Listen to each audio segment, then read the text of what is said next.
Você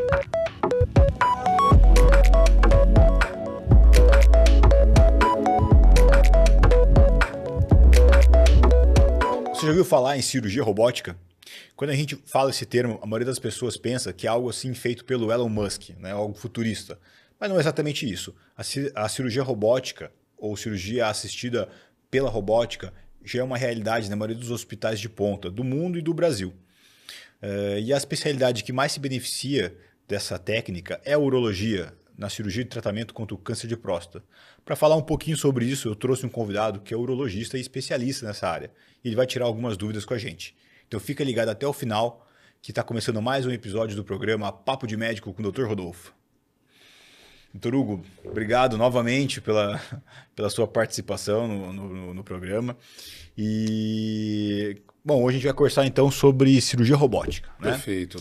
Explica pra gente o que é a cirurgia robótica. Bom, em primeiro lugar, é importante frisar que quando a gente fala em cirurgia robótica, ela é uma cirurgia por robô assistida, né? Então, quem faz a cirurgia é o médico, basicamente, através das pinças robóticas, né? Então, hoje, basicamente, um robô ele é formado por 3 partes. O console, que é onde o cirurgião fica e faz a coordenação dos movimentos do robô. Tem o carrinho do paciente, que é onde ficam os braços robóticos com as pinças, e tem um carrinho onde ficam os monitores, insufladores e a central, digamos, de processamento de todos esses dados. Basicamente, a cirurgia robótica, o médico ele tem acesso a uma câmera que é inserida dentro do paciente. Essa câmera ela dá uma visão aumentada aproximadamente em 10 vezes o tamanho normal da estrutura, em até 10 vezes, uma visão em 3D magnificada, onde ele consegue ter uma visão privilegiada e a manipulação dessas estruturas através dessas pinças robóticas. Lembrando que o movimento é 100% controlado pelo cirurgião. A máquina em si, ela não faz nada. Então eu acho que é essa que deve ser a principal dúvida do paciente, né? Eu acho que quando tu fala para o paciente que é uma cirurgia robótica, ele deve pensar, deve ter ali um robozinho que vai lá e opera, né? Isso. Mas não é isso, né? Não, na verdade são pinças instaladas, apropriadas, multiarticuladas, né? Elas têm em torno de 7 graus de movimentos, então isso permite uma liberdade de movimento interno muito grande, até melhor do que a mão humana.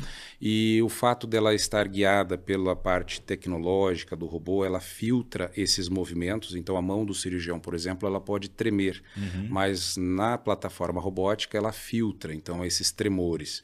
Então, você consegue um movimento extremamente refinado, de estruturas que estão muito visíveis, que podem ser minuciosamente dissecadas e preservadas. Aí o benefício da cirurgia robô assistida. E tu utiliza o robô praticamente só para câncer de próstata, né? Ou faz outras também? Ela pode ser usada, na verdade, assim, para diversas cirurgias, mas na urologia, de longe, a mais utilizada é a cirurgia de próstata, que é a prostatectomia radical. Nefrectomia parcial, que é quando o paciente tem uma lesão renal, um tumor, e nós vamos retirar parte do rim, ela dá um ganho assim extraordinário na realização da cirurgia, pela exposição e por possibilitar a reconstrução mais fácil da onde foi retirado o nódulo e não o rim inteiro. Então você consegue ser mais, digamos assim, preservar mais o órgão. E também retirada da bexiga, também pode ser feito por via laparoscópica e robótica. Mas definitivamente o ganho maior é, em primeiro lugar, a prostatectomia e em segundo a nefrectomia parcial, que é a retirada do tumor do rim, sem retirar o rim. Sim.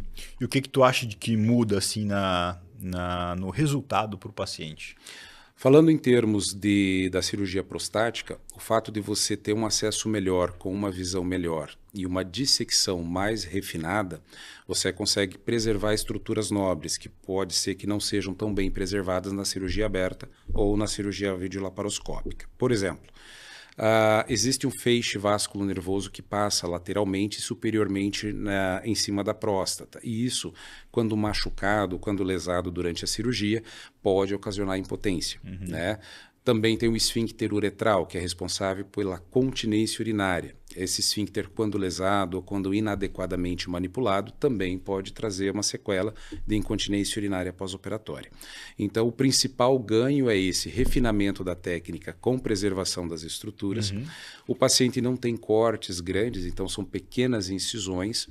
Pelo fato de serem pequenas incisões, a recuperação e a dor pós-operatória é bem menor. E por você estar vendo melhor as estruturas e conseguir separar vasos, nervos de forma adequada e uma dissecção adequada, você consegue fazer com que a cirurgia sangre menos. Então é uma cirurgia menos agressiva e menos mórbida para o paciente. Automaticamente a recuperação ela é mais rápida. Dói menos, sangra menos, volta mais rápido às atividades. Exatamente. Em síntese seria menor tempo de internação, menos dor pós-operatória, uma recuperação com retorno às atividades mais rápidas e com menos chance de sequelas. O normal é quanto tempo de internação? Em vias normais, a gente deixa o paciente de 2 a 3 dias. Na robótica, ele vai embora no dia seguinte. É um dia. Isso é unânime. Não é no mesmo dia, então? Né? Não, porque até ele é submetido à técnica sob anestesia geral. Então, pela própria anestesia, enfim, é uma cirurgia de certa forma grande, apesar de não ter maiores traumas decorrentes da tecnologia.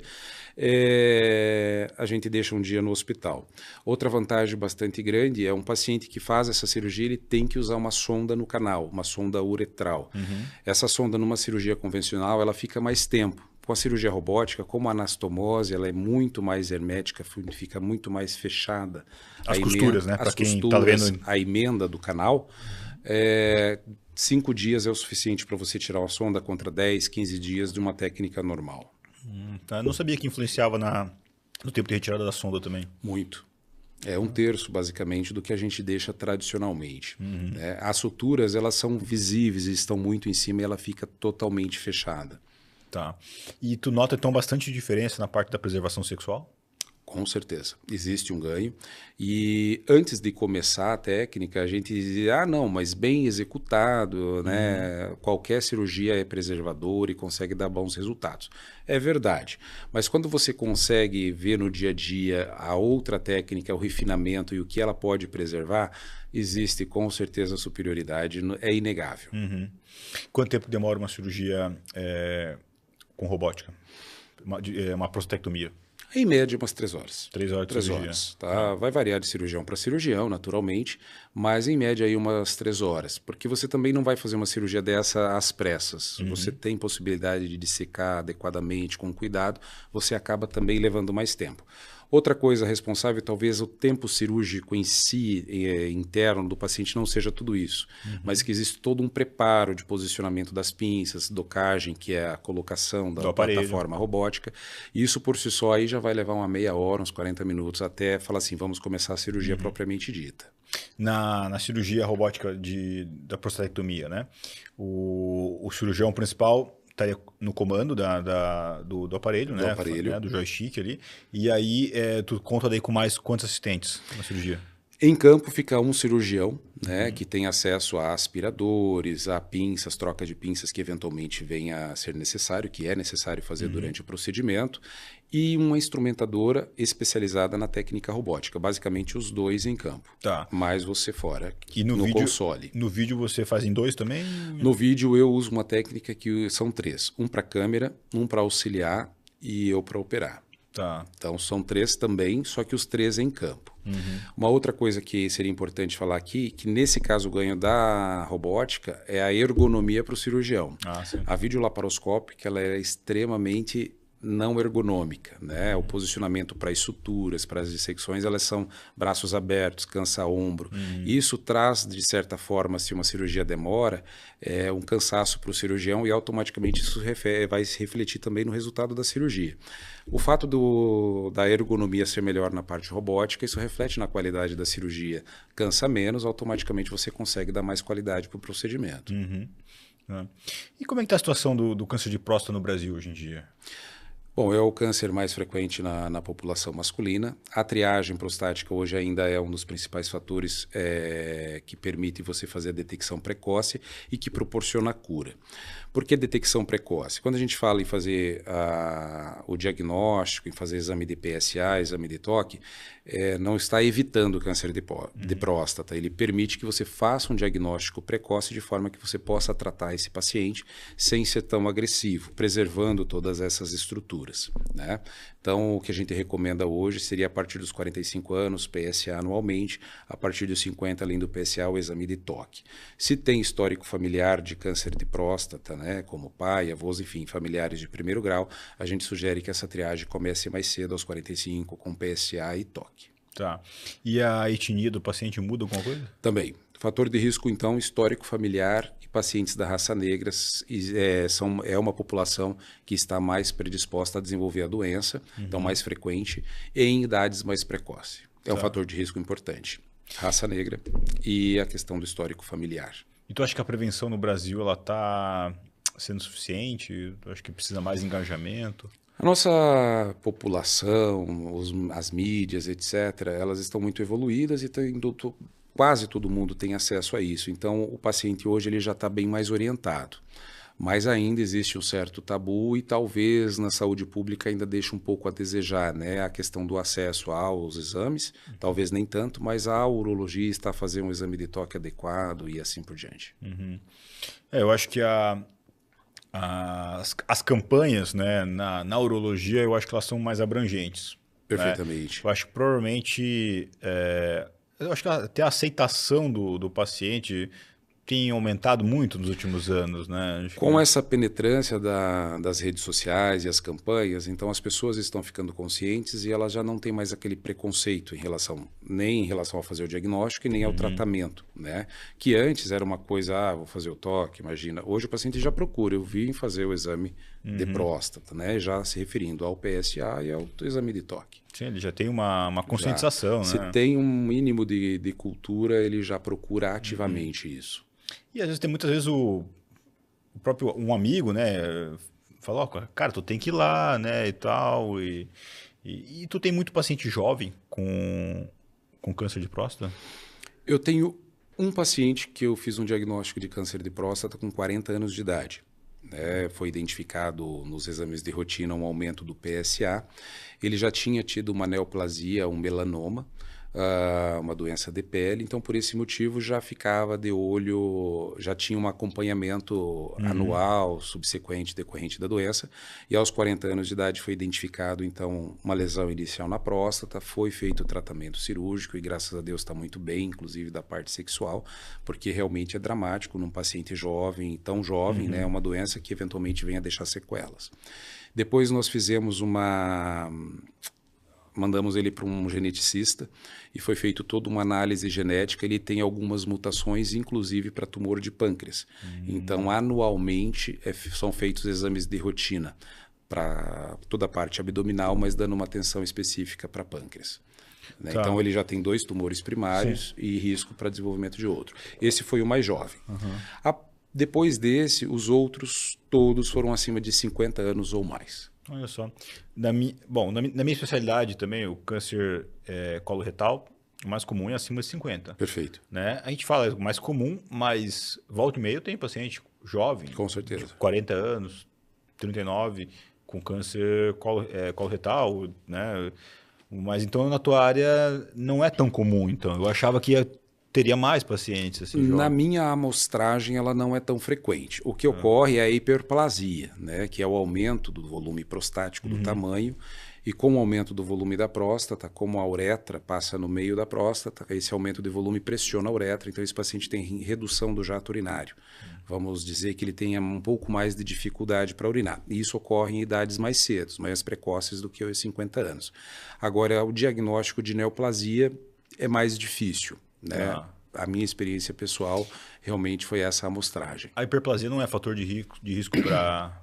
Não, a hiperplasia não está relacionada a um fator de risco para desenvolvimento de tumor de próstata.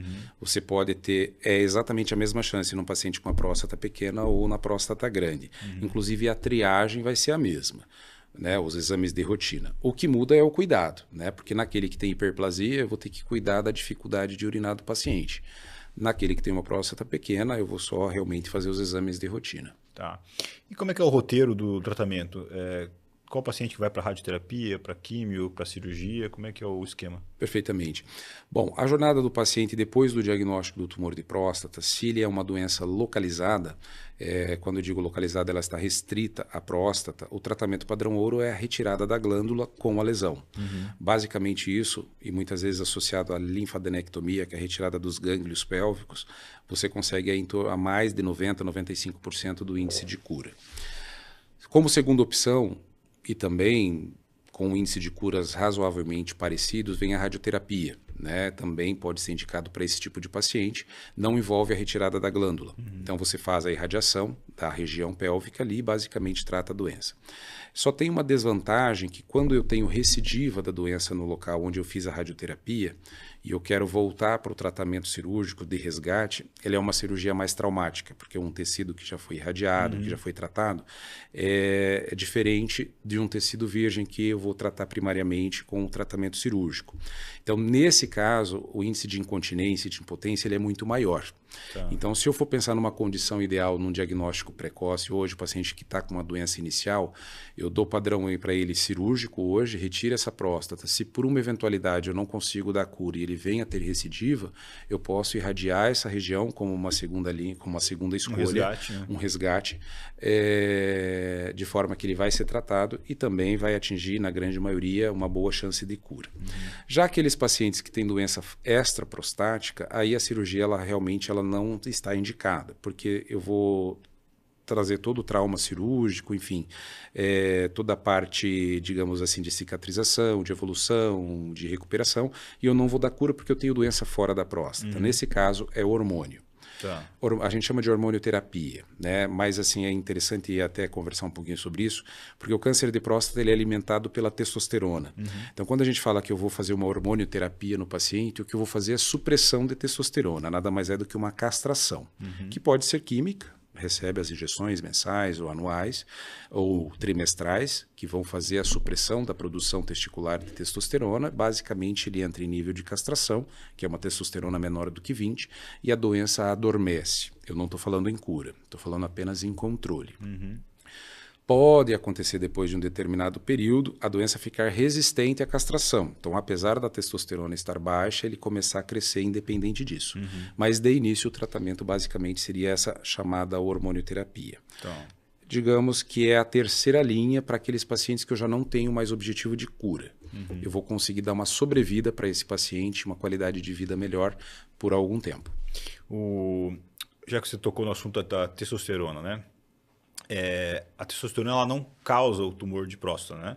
Ela só alimenta ele, né? Perfeitamente. Todos nós, homens, temos testosterona, tá? Mas o tumor de próstata, depois de desenvolvido, a gente sabe que a glândula a próstata em si, ela é alimentada pela testosterona.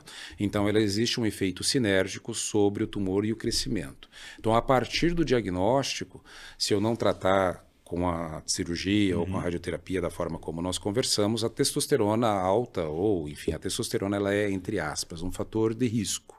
Então, eu vou tratar esse paciente tirando testosterona. Lembrando que a castração ela só está indicada nos casos de doença metastática, quando a doença está fora da próstata. Fora isso, os pacientes com doença localizada definitivamente não vão fazer esse tipo de tratamento. E como é que entra nessa história toda aí o paciente que faz reposição de hormônio, de testosterona? O que faz a reposição? A gente está falando em reposição, algo que está faltando e a gente vai ficar isso com níveis fisiológicos, né? E se estivesse produzindo normal, eles teriam uma testosterona de 600, 700, 400, 500. Né? Então, a reposição ela não é fator de risco, ela é uma coisa fisiológica. Eu estou repondo algo que está faltando e que é necessário para nós. Mas, por exemplo, chega um paciente no consultório com 40 anos. Perfeito. Tá? E por algum motivo você vai indicar uma reposição hormonal para ele. Ok. Tu tem que fazer daí antes um screening assim mais minucioso para o câncer de próstata ou não existe a necessidade? Teoricamente, se eu vou repor, ele não é fator de risco. Mas está indicado fazer toda uma triagem, não só da parte prostática, como a função hepática, até porque é metabolizado pelo fígado, mas eu faço e é já indicado fazer PSA, avaliar tamanho da próstata, já que eu vou usar testosterona, eventualmente isso pode ser um estímulo ao aumento do volume da glândula, mas não posso dizer que seja um fator de risco para isso. É feito como cuidado. Então, esse paciente já é hipogonádico, precisa de usar testosterona externa, e aí eu vou avaliar e acompanhar todos os órgãos que estão envolvidos na metabolização desse hormônio. Essa semana teve no Fantástico uma reportagem especial sobre os bodybuilders e a utilização de testosterona, né, de anabolizante. Esses pacientes, eles são pacientes de risco para câncer de próstata? Esses pacientes, quando usa nesses níveis de... tem que tomar um cuidado também, porque a mídia sempre faz muito alarde, né, em relação a essa parte hormonal, né? Mas agora filtrando isso, levando em consideração aqueles pacientes que usam de forma exagerada, muitas vezes 2, 3 tipos, variedades de testosterona, eles têm fator de risco para muitas coisas, né? Câncer de fígado, câncer de próstata, e aí é um mundo meio que sem fronteiras, né? E realmente é um fator de risco, sim, mas aí eu diria que geral, não só para câncer de próstata. Tá. E tu tem pacientes que fazem uso de anabolizante, que vêm consultar com você, fala, doutor, eu venho porque eu estou preocupado, eu uso hormônio e tal, eu queria saber se eu estou correndo risco maior. Então, tem esse paciente que chega? Tem esse paciente e isso é cada vez mais frequente, né? Ele sabe dos riscos e mais consciente, entre aspas, ele faz uso porque ele quer ter o benefício naquele aspecto e não cabe a nós fazer julgamento, a gente vai cuidar, né? E eu cuido não só da parte urinária e urológica, rins, vias urinárias e próstata, eu peço função hepática, enfim, todos os exames envolvidos nisso, ultrassom de abdômen total e cuida do paciente, né? Oferece para ele o cuidado necessário. E num paciente que... E o aconselhamento. Sim. Né? Porque a longo prazo isso traz algumas situações, dentre elas atrofia testicular, com desenvolvimento de fibrose, depois quando ele quiser voltar a ter a testosterona endógena, se ele já usou por muito tempo e já provocou fibrose testicular, ele não vai conseguir. Então daí nesse momento ele vai precisar usar externo, ele não consegue ficar com a testosterona fisiológica.